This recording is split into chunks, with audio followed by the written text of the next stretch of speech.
Good evening, everyone, and thank you so much for coming to this second part of a diptych, in a sense, that is paired with Paul and I's lecture that we had a couple of weeks ago, which really sort of set out some of the grounding for the complex problems of justice again.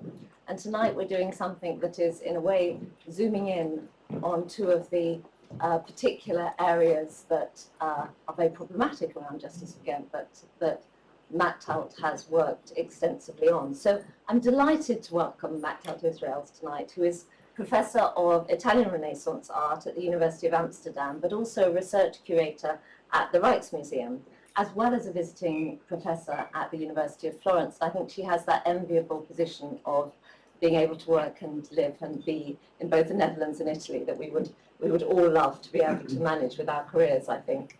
Matt Talt's many publications on complex objects like Sassetto's Borgo San Sepolcro altarpiece and iconic artists like Piero della Francesca are exemplary models of what art history can achieve, I think. She is, for me, certainly an art historian I aspire to emulate. By combining technical and visual analysis, archival investigation, a rich study of context, patronage, politics, literature, music, audience and site-specific needs, along with judicious historical imagination, she constructs compelling arguments and reveals repeatedly these much-studied works in a new light. Her most recent contributions to the field include a monograph on Piero, published in 2020, a co-curated exhibition on the same artist held just this year in Milan, essays in exhibition catalogues on Simone Martini, and articles in the Burlington magazine in 2019 and 2023 on works commissioned by Federico da Montefeltro at Urbino. I am delighted that she's agreed to speak to us tonight on what is part of this latest project, a book I hear on the Palazzo Ducale in Urbino, which will consider its construction, decoration and use on the basis of the late 15th century inventories she has discovered. Matt tells me the project keeps expanding. I know that. So we may have to wait a little bit longer for it to appear, but I think it will well be worth the wait. So, as I say, following on from Paul and Utta's talk, Matt Talt's talk will address some of the same works, but from a different and more focused angle. The studiolos at Urbino and Gubbio and their particular contexts and questions, where paintings attributed, not without controversy, to justice were set, or have, also not without controversy, been thought to have been set. So please join me in welcoming Matt Talt. Thank you. Thank you for a wonderful introduction, Susie. And if there's anybody I'd like to emulate, it's you.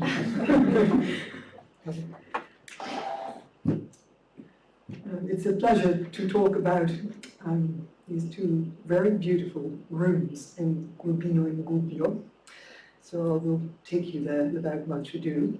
I will try some hypotheses also by visual means, and as Susie said, a lot of material is contested.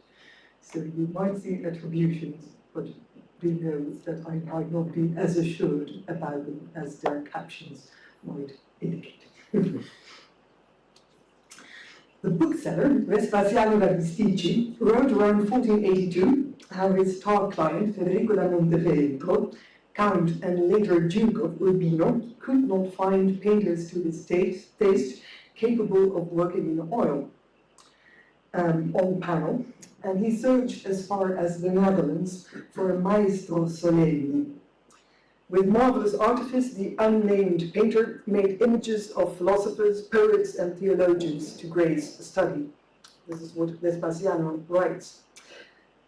They have been identified with the wall paneling of Federico's Studiolo in the Palazzo Ducale in Urbino, which was dismantled, sawn into separate parts, and brought to Rome when in 1631 the last duke died, and the fiefdom and its immobile goods devolved upon the church.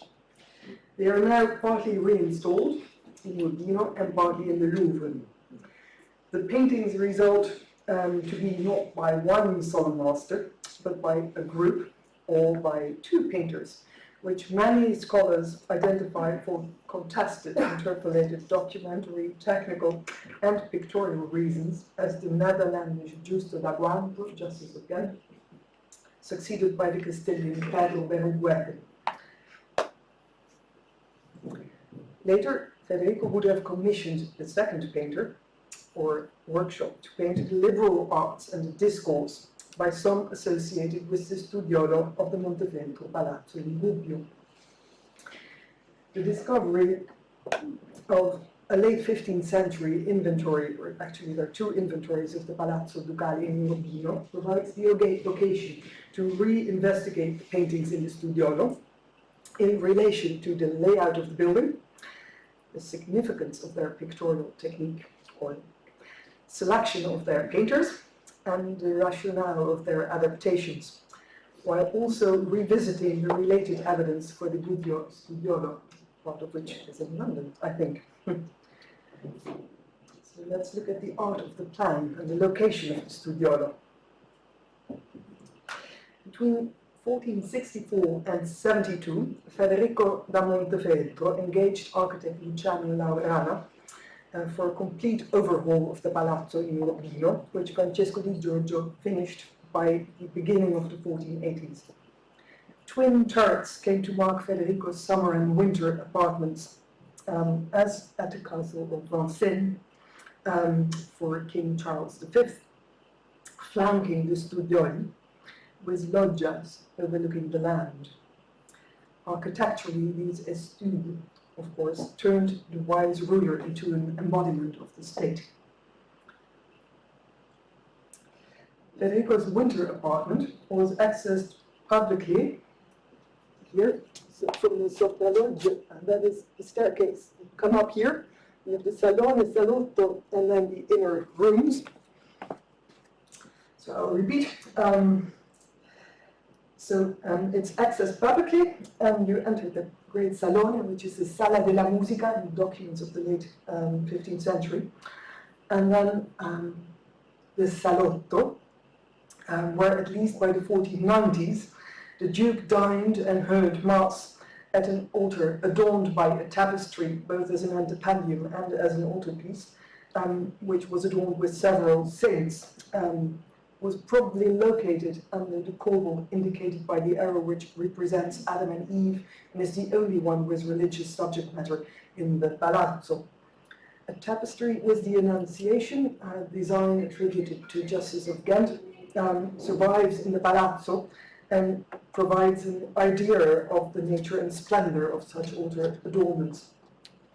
The salotto opens onto the interconnected antechamber, probably the audience hall and bedroom, which both give onto the studiolo. The first via vestibule, I hope it's clear, so here, and the other via the inner bedroom.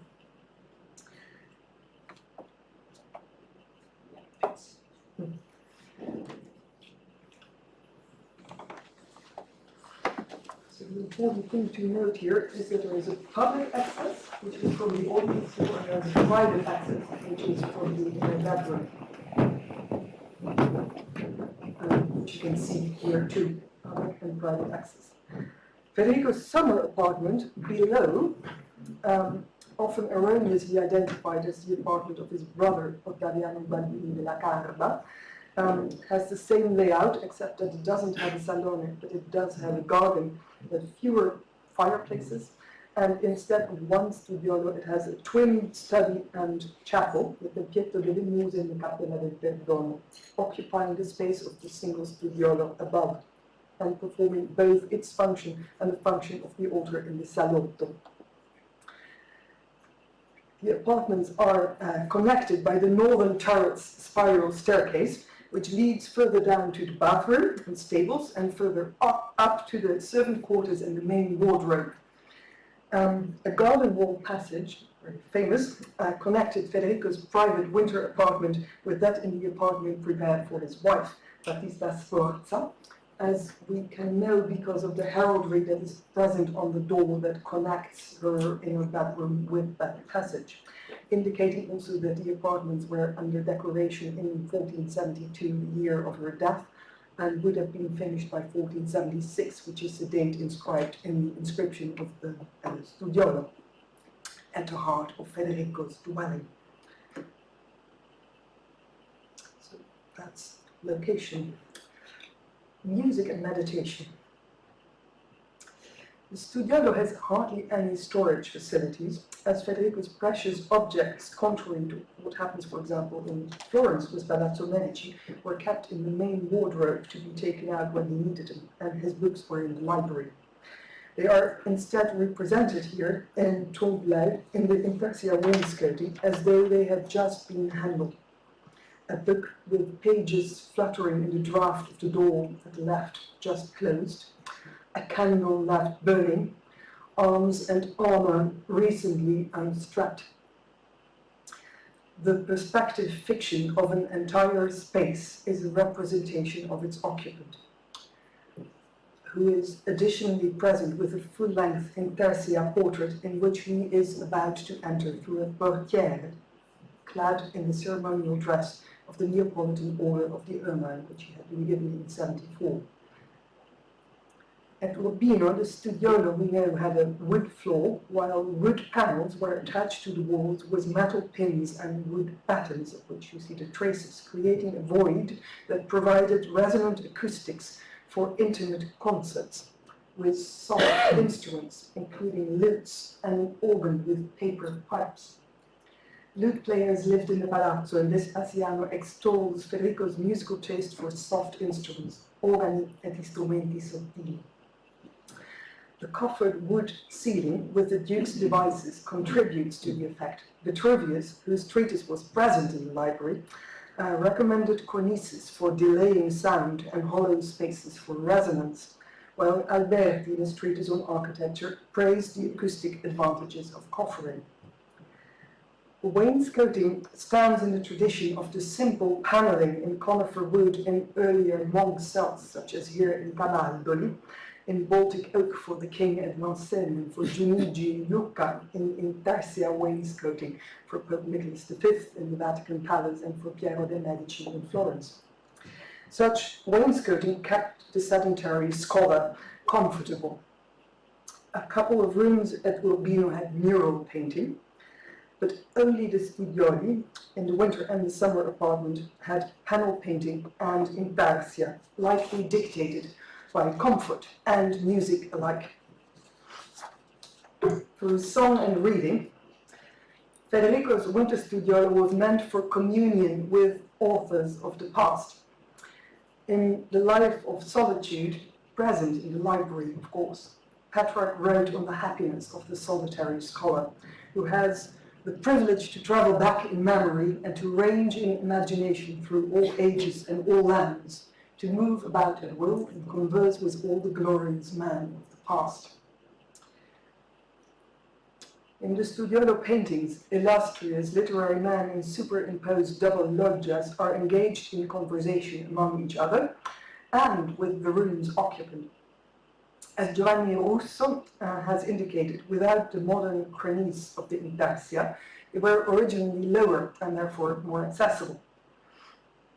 Between their tiers, inscriptions lost during this assembly, but recorded in 1592 by the German diplomat Lorenz Schrader, served as Federico's personal invocations of the illustrious authors. In the case of Euclid here, for example, reading to Euclid of Megara, because with lines and compass he comprehended the spaces of the earth. Federico gave this for his most exact invention. The decoration of the studiolo therefore conveyed the mind and voice of the Lord of Urbino in conversation with the man in his pictures.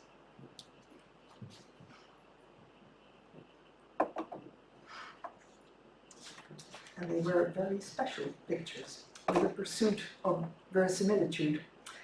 The poet's sovereign painter, of course, had been Piero della Francesca. His are the double-sided portraits of Federico da Montefeltro and Battista Sforza, with atmospheric landscapes, as in Netherlandish painting. His is also the altarpiece of 1469-71 for Federico's planned mausoleum of San Bernardino, executed with full mastery of the oil technique. We've looked at this with Jill Dunkerton, rendering the translucency of rock crystal, the reflections in plate armor, and the wonderful softness of skin, all the while, of course, also rendering space on a scientific basis, can be reconstructed. The Senigallia Madonna, probably meant for the wedding of Federico's daughter Giovanna, dates as late as 1474. But by then, Piero was in his 60s and dedicated most of his time to his treatises on perspective and geometry. Federico needed a new painter capable of working in oil, which he sought in the Netherlands.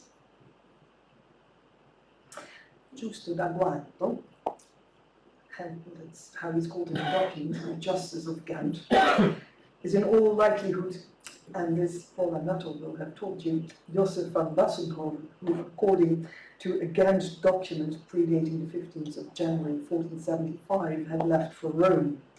He, of course, would have been first engaged by the Count on the studiolo decoration planned by 1473, but was also loaned to the confraternity of Corpus Domini to paint their altarpiece of the Communion of the Apostles. Ever since 1465, this was meant to be a tabula olei, so painted in oil, which Piero della Francesca declined to paint in 1469. Giusto's work, documented as of the 12th of February 1473, came to stand over Uccello's predella, an earlier predella representing a miracle of the Eucharist in which Jews are faced with Christianity.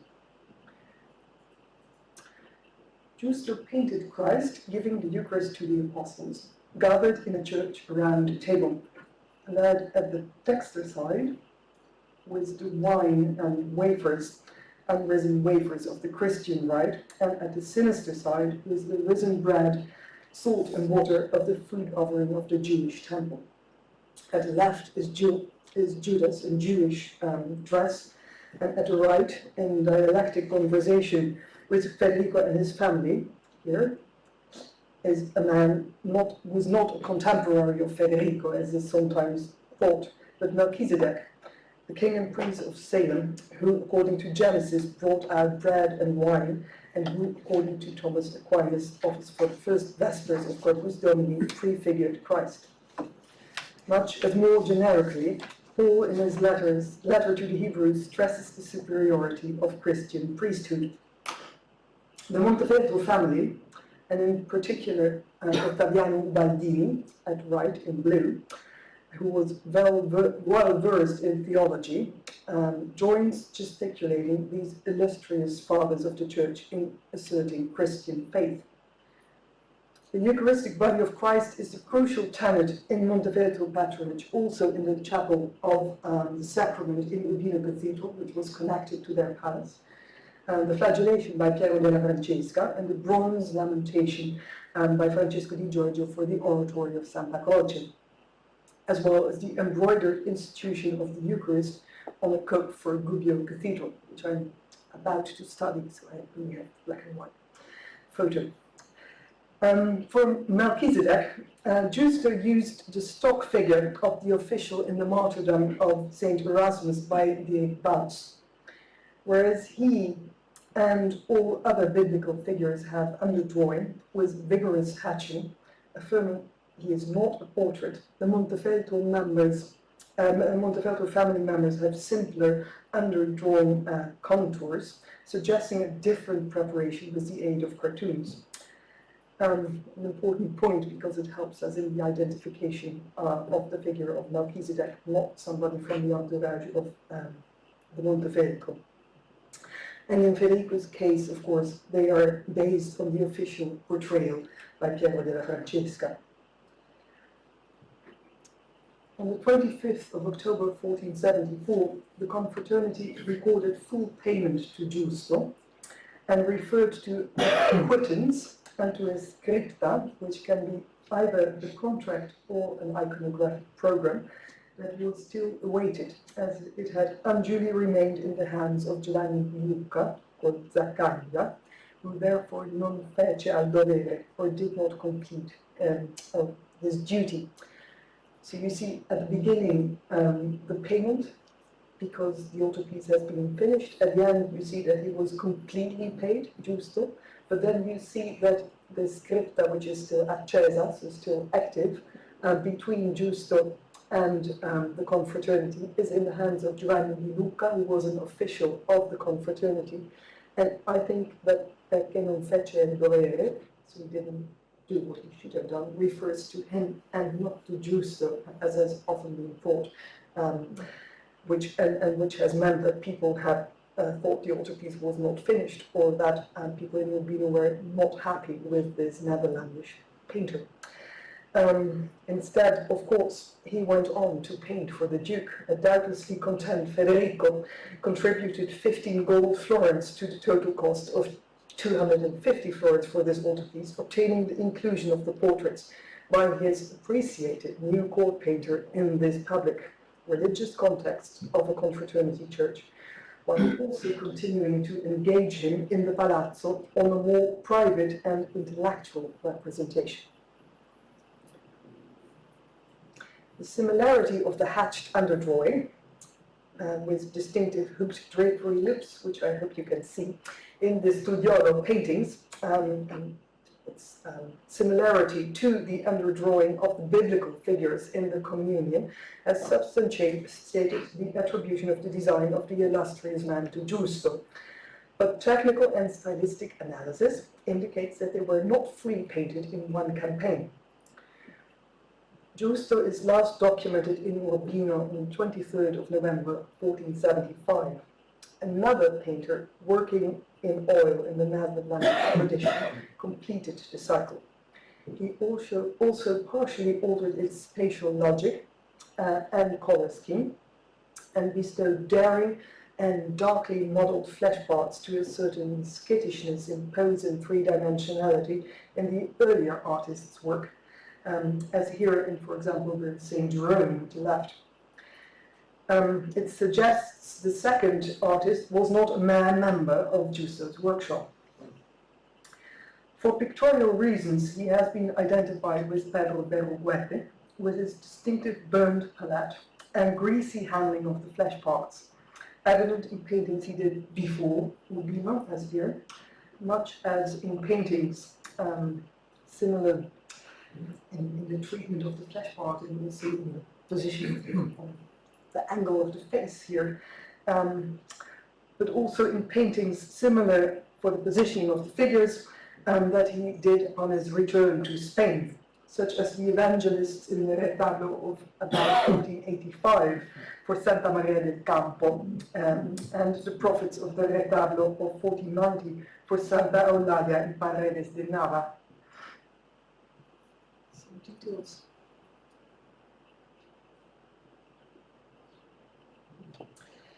Even though, in the eye of local demand, Spanish unease with perspective and request for gold and the formation of new workshops and collaborations, the memory of things Italian and Netherlandish soaked up in Urbino faded and morphed, affecting both drawing and painting.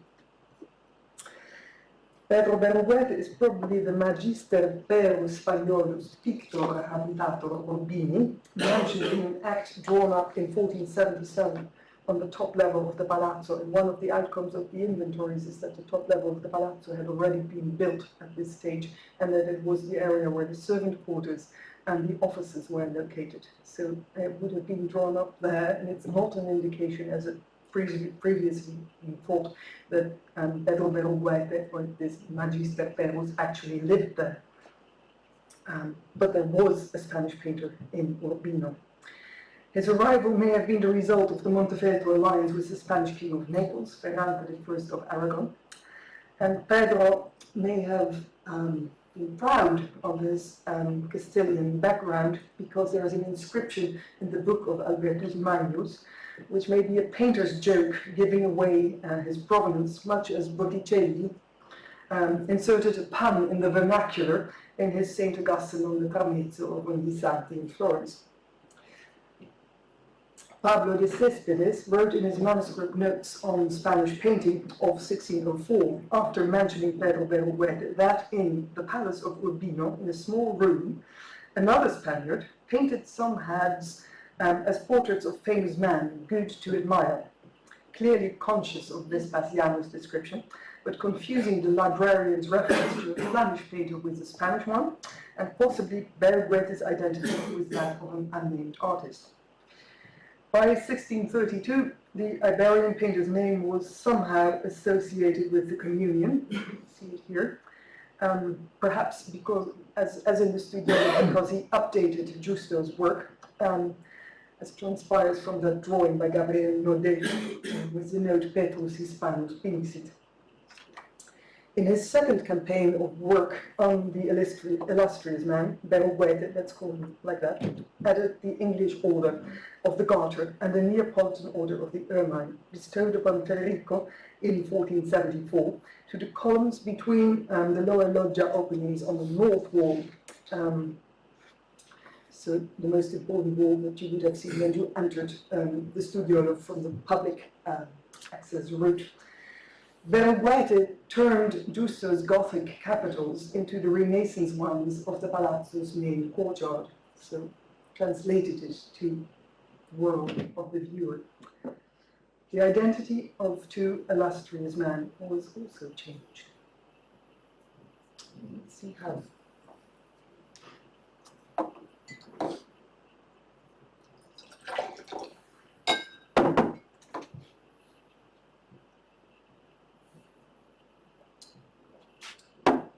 The Studiolo's pictorial program consists of 28 illustrious men holding books, originally painted in superimposed pairs on 7 wood panels, with the religious thinkers under those of antiquity and humanism. Pasquale Rotondi's 1973 reconstruction of their original disposition has been confirmed by technical evidence of the wood grain and the tooling and hanging systems. In each pair, the figure at the left precedes its companion in either chronology or status. Facing the public entrance, the north wall features authors that opened the Christian and lay sections of Federico's library, we know from the inventory, and all except for 2 of these authors had books present in the library, and they basically follow the way the books were kept on the shelves in the library, the sequence.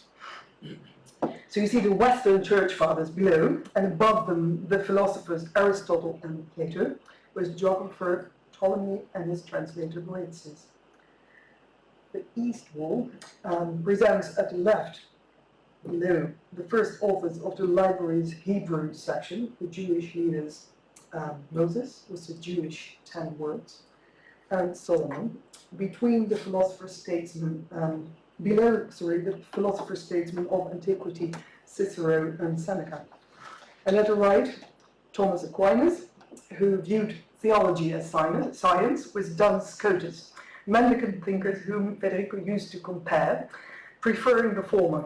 Below the epic Homer and Virgil. The intarsia on this wall symbolizes Federico in a tripartite way, as the state by means of an ideal perspective, fronted by a providently gathering squirrel and a basket of fruit. So things are going well in the state. Between, at the left, the armor of the active condottiere, and at the right, his studiolo. This triple identity is present also in the intarsia score of the musical composition to the text of an elegiac distich, Bella Gerit. So Federico wages war and cultivates the muses while being the great leader of the Italians at home and abroad, in which a homophonous Federico's, right here, at center, appears between the notes of the Burgundian belligerent and very famous tune of Le Marnier and the court dance. And if things work, I think it would be nice to listen to it. Try to see whether you can hear tripartite organization. Left part.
Read in minutes, time and time over again.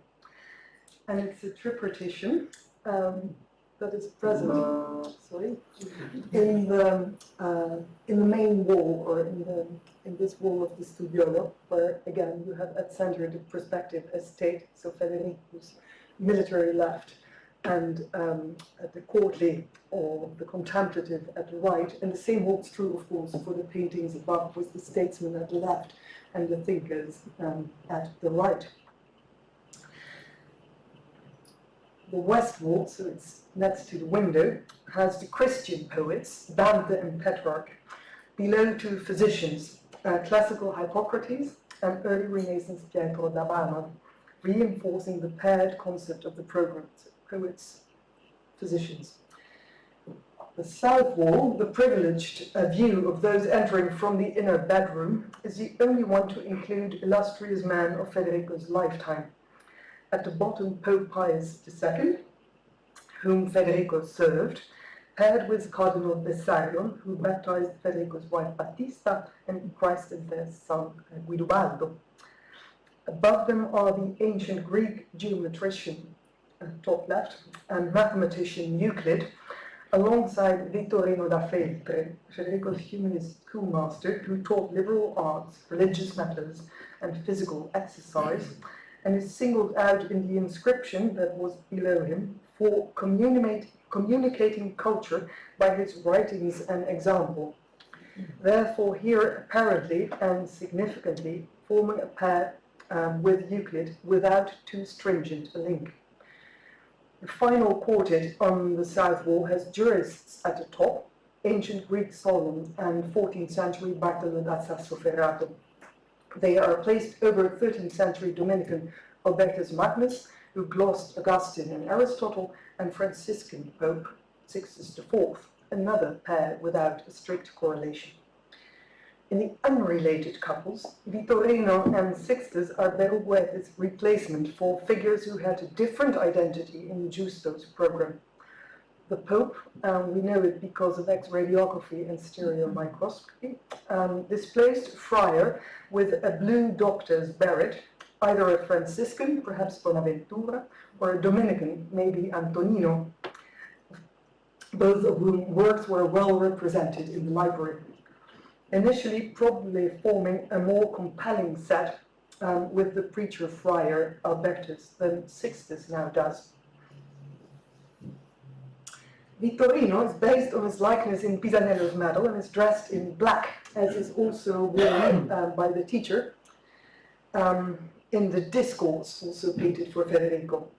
X-radiography and microscopy have shown that initially the figure donned red had a straight red captain's hat, and you can see that its shadow funnily remained unchanged, even when he was given new headgear, placed on black half-long hair protruding at the back,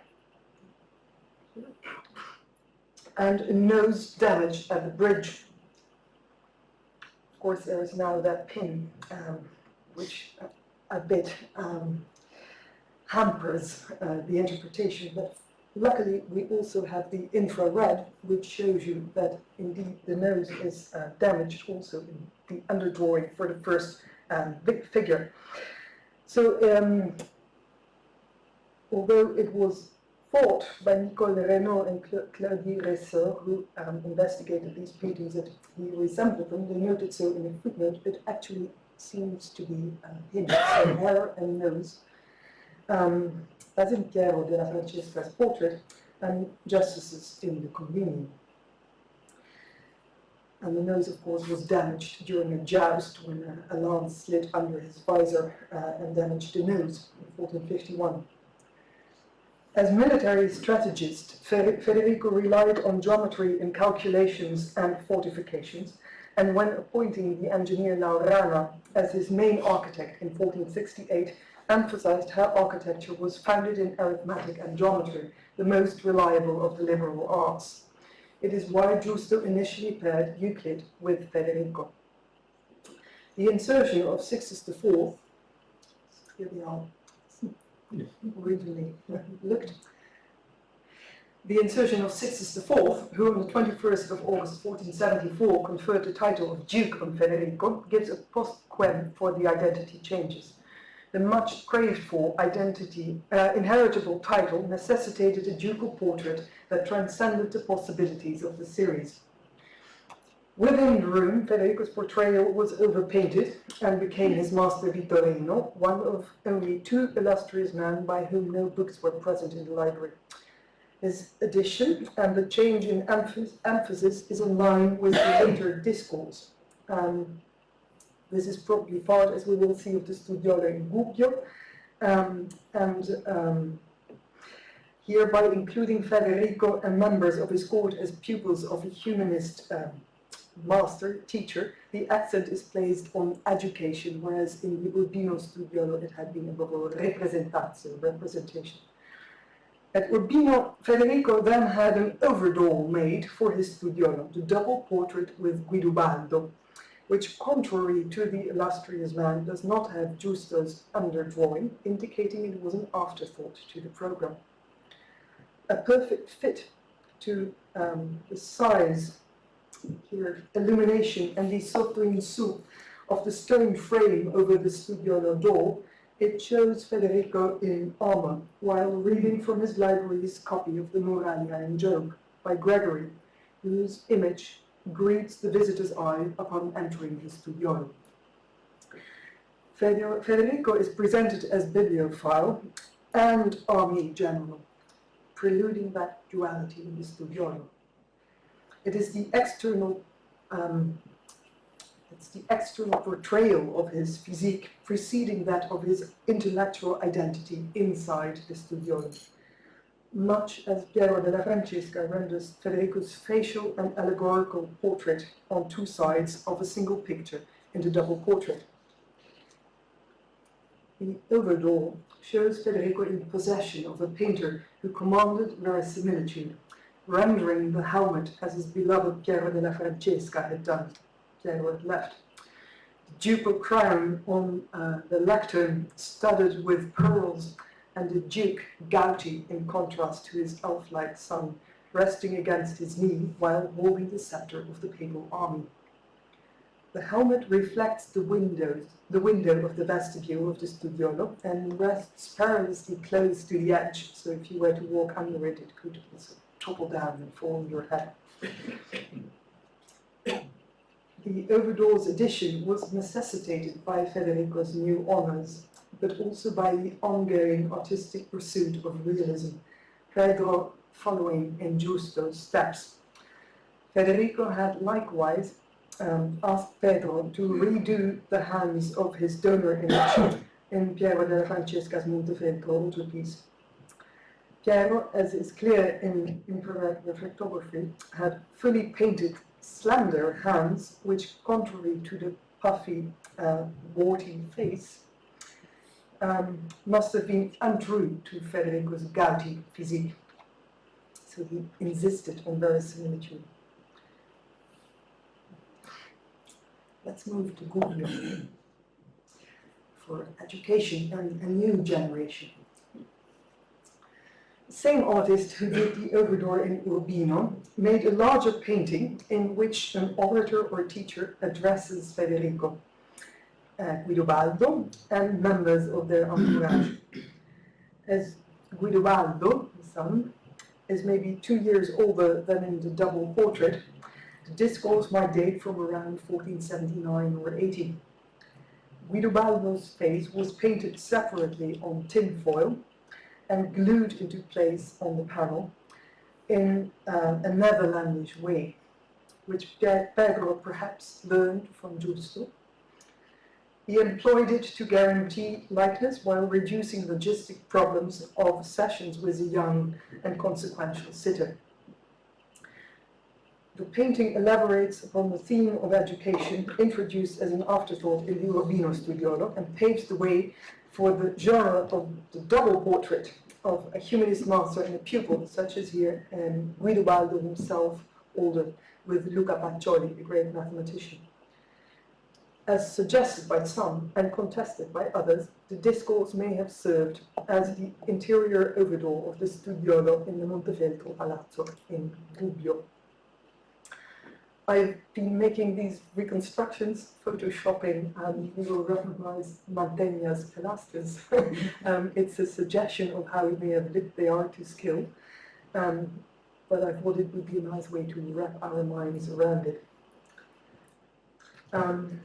Here too, the study is located at the end of the ducal apartment. So here you have in Gubbio, and we know this because of a 17th century inventory, the salone, the audience hall, and then there's a parallel route which has the dining rooms for the Duke and for the family. And from the salon you could go to the anteroom, a wardrobe probably, and here is the bedroom of Federico, which is close to a loggia that then gives to the studiolo, whereas behind you have the vestibule with the staircase, so it's again an exit route, and you have the chapel. So it's a very similar setup to what is happening in the Urbino Palazzo. The intarsia wainscoting and coffered ceilings left the Palazzo in 1874 and eventually ended up in the Metropolitan Museum of Art in New York, whereas in 2009 they have been replaced in Gubbio by a very good copy.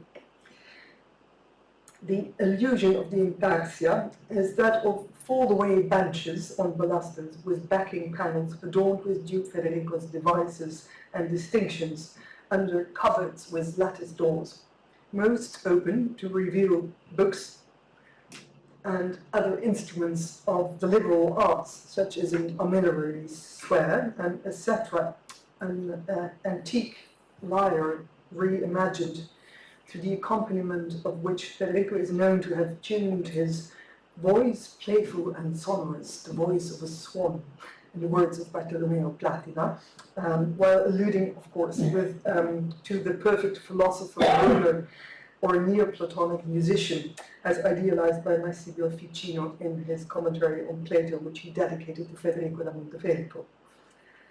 The perspective of all walls has been coordinated to converge in the eye of an ideal beholder, standing slightly in front of the Duke's windowed reading niche. I hope it's understandable, isn't it? The reconstruction by Martin Kemp. And there, in that reading niche, I was excited to find this. There's an old photograph of an intarsia that has gone missing since the 1930s. And there's an instrument laying on it, which I think, but correct me if I'm wrong, must be a plumb bob. So Here's a cord, and here's the thumb, and this is a stick to which it is attached.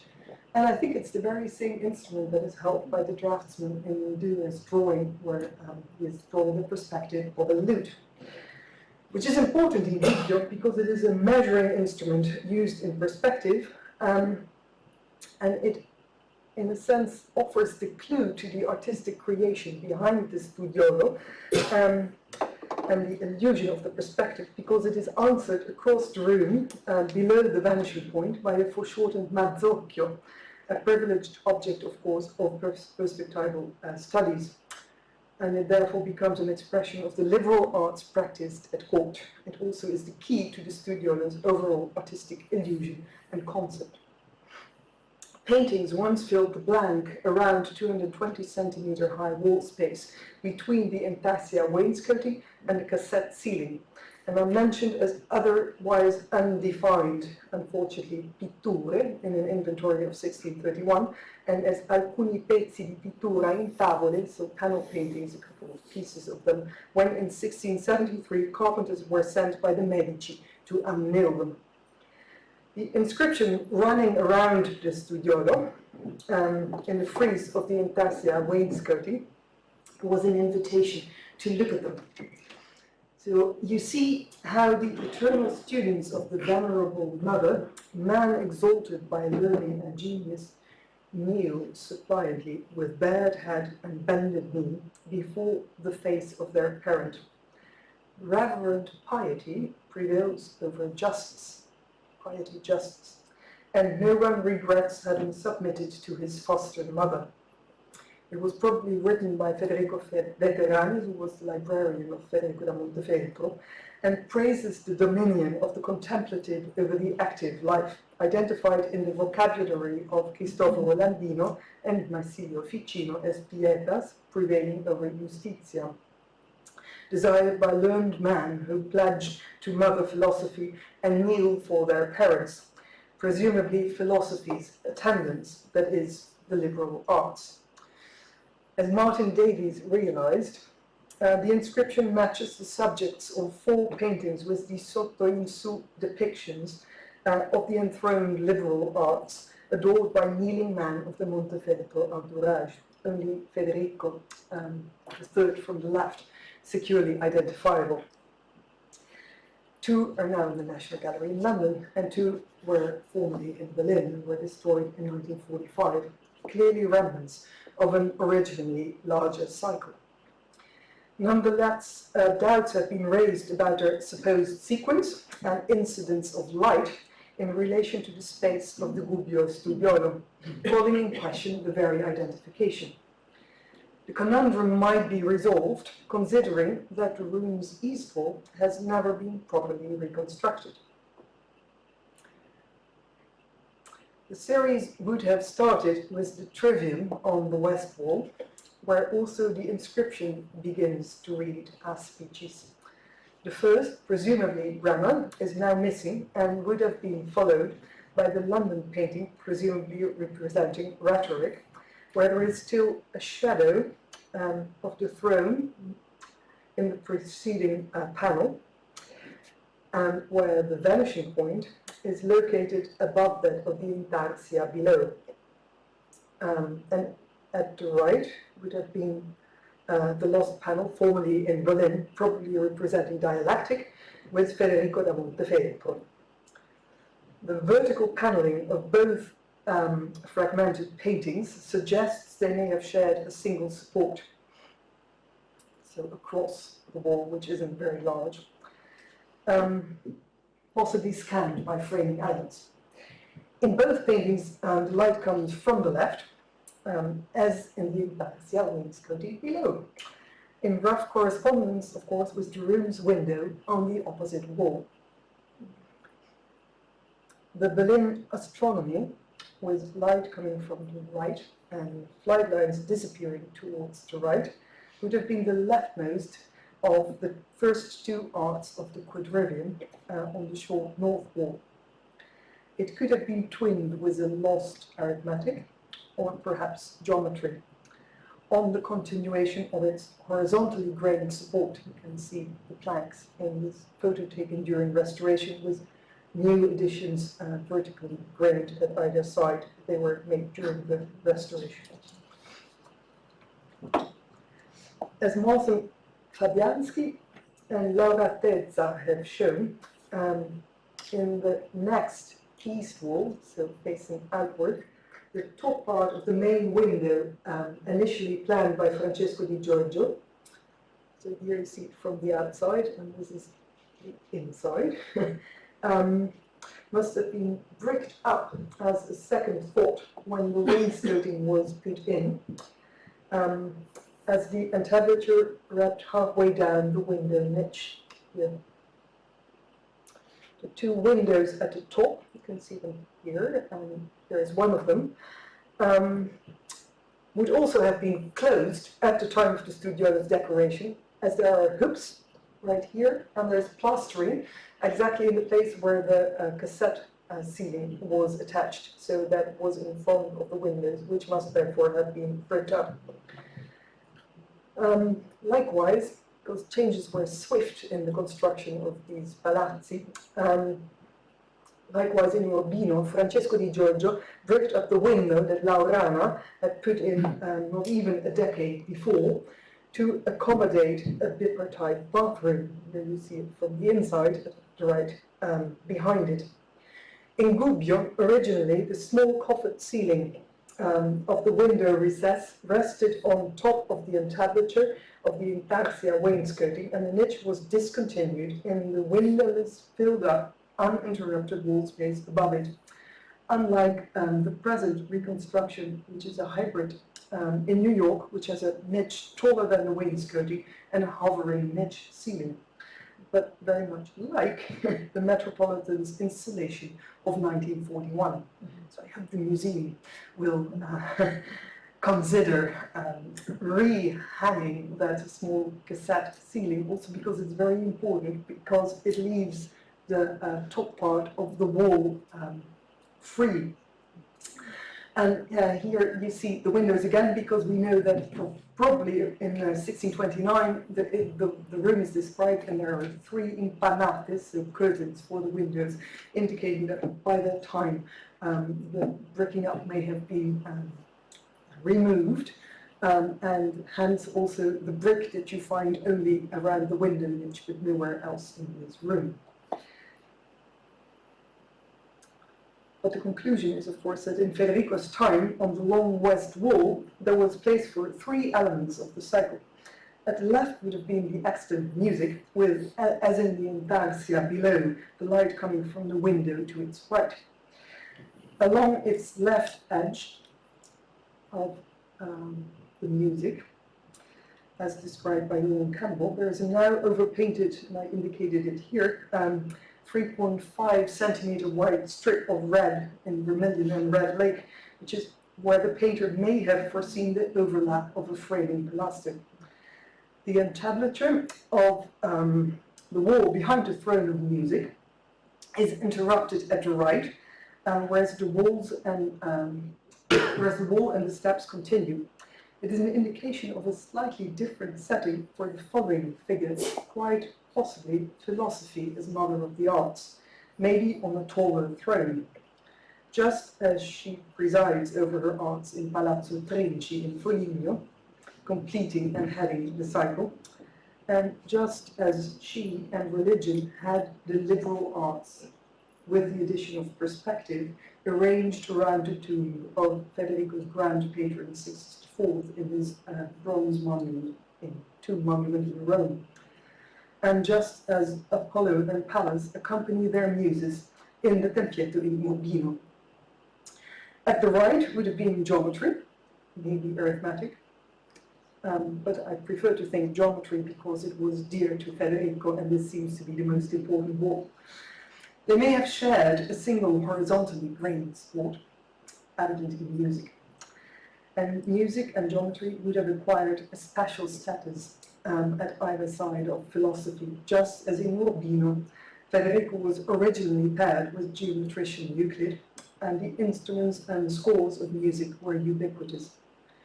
In Gubbio, the intarsie likewise had many musical instruments, and the notes lost in restoration of Leonardo Giustinian's Rosa Bella, known at the Urbino court through a chansonnier given by Piero de' Medici. Music would have represented, as in Urbino, the harmonia mundi at which Federico's rule aimed. Stressed also by her throne's Kufic inscription, including the words al-Morbat, al-Akfal, and Kalat, loosely translated as the shrines and keys of prosperity, based on the works of the 7th century Persian poet and musician Baghdad, which, as suggested by Nicoletta Guidobaldi, Federico may have known through his connections with the Orientalist Flavio Mithridate. The wall depicted in the background of the liberal arts has lettering that spanned the whole pictorial cycle. As in the inscription frieze of the Urbino Studiolo, the lost grammar at the beginning would have had Federicus Montefeltrius, followed by rhetoric's extant Dux Urbini Montis Ferretri ac, dialectics extant Durantis Comes, with Serenissimi continued in this diagonal bit up there. Going on in astronomy, which has lost the inscription on the top and its lost sister art, presumably with Regis Siciliae Capitalium Generalis, Sant'Acque Roman, and an Annuisi et Ecclesiae Confalonerus in music. The lost final art, at the other side of the frieseless and therefore inscriptionless hypothetical philosophy at center, may have held the date. At Urbino, in Giusto's setup for the Illustrious Men, Pedro had adapted the northern architectural setting by improving the perspective and inserting the capitals of Laurana's courtyard in Urbino. In the liberal arts, he depicted an architecture that echoes the Montefeltro Palazzo itself, increasing the painting's level of verisimilitude and the viewer's sense of continuity with his wonderful light over doors that you have in Gubbio. This also holds true for the panel on the entrance wall, the vertically grained Discourse, which, as in the dialectic, gives the di sotto in su illusion of opening onto another room. It is distinguished by an inscription with Federico's titles, duplicating that of the liberal arts. Much as in the Gubbio Palazzo, both the studiolo and the ducal bedroom have such inscriptions. It has been used as an argument against the provenance of this painting from the studiolo, but I want to argue that it's, those inscriptions are really ubiquitous in Federico's Palazzi, and here in the Studioli in Urbino you also have the inscription below the ceiling, but then also here in the Tromblai Intarsia Studiolo. As in Urbino, Federico occurs multiple times in the Gubbio Studiolo in heraldry devices, inscriptions, 2 actual portraits, and in his son and heir. In the Discourse, the light is from the left, where the studiolo's window was. The polygonal opening, and if you know other examples, please let me know, in the ceiling of the picture's lecture hall may be a windowed dome, as in Bramante's Prevedari engraving, resting on horizontal pendentives, symbolizing intellectual illumination. The Discourse depicts Montefeltro Merlin's school. It is the factual representation of their education, preluding their allegorical visualization and the rest of the cycle as paladins of the liberal arts. At a time in which Federico had high expectations of the education of his long-awaited son, he placed him at the center of the Discourse and of a program that celebrates the liberal arts as the fountainhead of learning and, by extension, of wise rule, executed by a painter who could bridge that metaphorical world and the real life at court. An intarsia panel in the window niche showing Duke Guidobaldo's name on a mirror frame was made after Federico's death on the battlefield in Ferrara in 1482, probably at the instigation of the regent, his brother Ottaviano Baldini. It includes Virgil's Aeneid on the lectern opened at the passage where the young Trojan Pallas has been killed in battle by Turnus, fierce leader of the Rotuli, as predicted by Jupiter. a reference to the recent death of Federico, and a robustly educating message for the underage Guidobaldo. Every man's last day is fixed. Lifetimes are brief and not to be regained for all mankind, but by their deeds to make their fame last. That is labor for the brave. The Studioli in Urbino and Gubbio, visits left a lifelike mark, implying their return. The music once played lingered in the notes with the promise of a new performance. Reading promised to be continued, and painted conversations waited to be resumed. The decoration was malleable, reperformable, with distinctions, while distinctions were added and updates made for greater verisimilitude. Federico was presented at the heart of his Urbino winter apartment through his devices, belongings, portraits, and intellectual alliances, in resonant conversation with the learned from the past, just as in communion with the religious from the past, echoing his intimated presences and absences, temporal and eternal. In Gubbio, he and his heir are rendered in sonorous subjection to philosophy and liberal arts, as crafters of harmony and remembrance beyond death.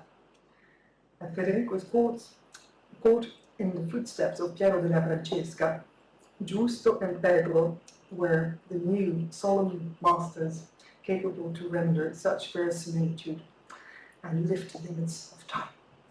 Thank you.